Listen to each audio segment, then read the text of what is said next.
రా నారాయణ రా. ఈ సమస్తం ఎవరి ఆదేశానుసారం సాగుతోంది?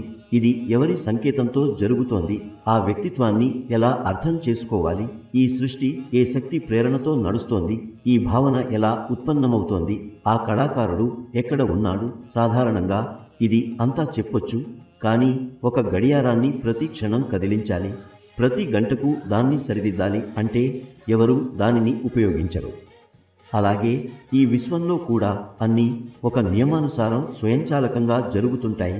మా స్వరాల నియమాల్లో చైతన్య కణాలు ఈ మహాశూన్యంలో ధూళి కణాలు వ్యాపించినట్లు అమర్చబడ్డాయి. అవి చిన్నవే అయినా కదలిక ఉల్లాసంతో వృద్ధి చెంది భూమి, సూర్యుడు, గ్రహాలుగా మారుతాయి.